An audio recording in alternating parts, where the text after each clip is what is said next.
ತುಮಕೂರು ಜಿಲ್ಲೆಯ ಗುಬ್ಬಿ ತಾಲೂಕಿನ ಕಡಬ ಹೋಬಳಿ ಯಾಲಚ್ಚಿಹಳ್ಳಿ ಗ್ರಾಮದಲ್ಲಿ ಮಹಿಳೆ ಮೇಲೆ ಮಾರಣಾಂತಿಕ ಹಲ್ಲೆ ನಡೆದಿರುವ ಘಟನೆ ಆತಂಕ ಸೃಷ್ಟಿಸಿದೆ.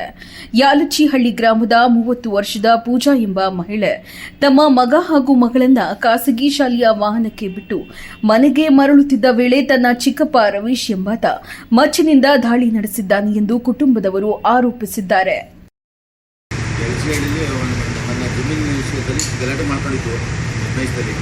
ಮಗಳನ್ನ ನಿನ್ನ ಕಡಿತೀನಿ ಅಂತ ಇವತ್ತು ಬೇಕು ಅಂತಲೇ ಏಕೆ ಬಂದು ಗಾಡಿ ಸ್ಟಾರ್ಟ್ ಮಾಡಿಕೊಂಡು ಮಗಳನ್ನ ಸ್ಕೂಲ್ ಬಿಟ್ಟು ಬರುವಾಗ ಹುಡುಗರು ಮಕ್ಕಳನ್ನ ಸ್ಕೂಲ್ ಬಿಡೋಕೆ ಹೋಗಿದ್ರು. ಬಂದು ಏಕೆ ಗಾಡಿ ಹೊಡೆದಾನೆ ಬಂದವನೆ. ನಾವು ಗುಬ್ಬಿ ಆಸ್ಪತ್ರೆಗೆ ಬಂದು ಸೇರ್ಕೊಂಡಿದ್ದೀವಿ. ಅದೇನು ಕ್ರಮ ತಗೊಂತೀರ ನೀವು ತಗೊಂಡು ಅದೇನು ಬಂದೋಬಸ್ತ್ ಮಾಡಿಕೊಟ್ಟು ರೋಡಿಗೆ ಜಗಳಾಡಿದ್ದು ಮತ್ತು ವಾಟರ್ ಜಮೀನಿಗೆ ಈಗ 15 ಅದೇ ಪೊಲೀಸ್ನವ್ರಿಗೂ ಗೊತ್ತಿತ್ತು, ಗೊತ್ತು ಎಲ್ಲ ಗೊತ್ತು. ಕೋರ್ಟ್ಗೆ ಹಾಕಿದ್ರು, ಕೋರ್ಟ್ ತೀರ್ಮಾನ ಹಾಕಬೇಕು. ಕೋರ್ಟಲ್ಲಿ ನೀವು ತೀರ್ಮಾನ ಆಗೋಕ್ಕಿಂತ ನೆನ್ನೆ ನಿಮ್ಮ ಕಡೆಗೆ ಹೋಗಬೇಡ ಅಂತ ಇದ್ದ. ನಾವು ಹೋಗೋದು ಕೋರ್ಟ್ ತೀರ್ಮಾನ ಆಗಲಿ ಅಂದರೆ ಏಕೆ ಬಂದು ಇವತ್ತು ಮಗಳಿಗೆ ಕಳೆದು ತಮ್ಮ ಹೆಸರು ರವೀಶ್. ನಿಮ್ಮ ತಮ್ಮ ಆಗಬೇಕಾ? ನನಗೆ ತಮ್ಮನೇ ಪಾಟ್ಕೊಳಿಗೆ ಹೋಗೋದು 13 ವರ್ಷದಿಂದ ಬಿಟ್ಟಿದ್ದು ಸರ್. ರೋಡ ಇವತ್ತು ರೋಡ್ ಬಿಡಲ್ಲ ಕಳ್ಳ ಹೊಡಿತೀನಿ ಅಂತ ಹೇಳಿ ಮಾತಾಡಿದ್ದು. ಕಂಪ್ಲೇಂಟ್ ಕೊಟ್ಟೆ.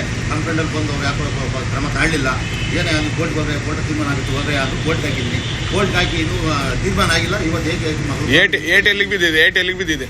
ಏಟು ನನಗೆ ಕೊಟ್ಟು ಮಾಮೂಲಿ ಬಡಿ ಕೊಟ್ಟು ಕೊಡ್ಬೇಕಾದ್ರೆ ಇದು ಒಂದು ಇದಾಗಿದೆ.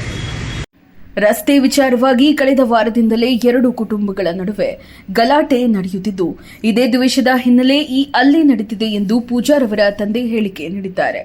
ದಾಳಿಯ ವೇಳೆ ಕೊಲೆ ಮಾಡುವ ಬೆದರಿಕೆ ಕೂಡ ಒಡ್ಡಲಾಗಿದೆ ಎಂಬ ಆರೋಪ ಕೇಳಿಬಂದಿದೆ.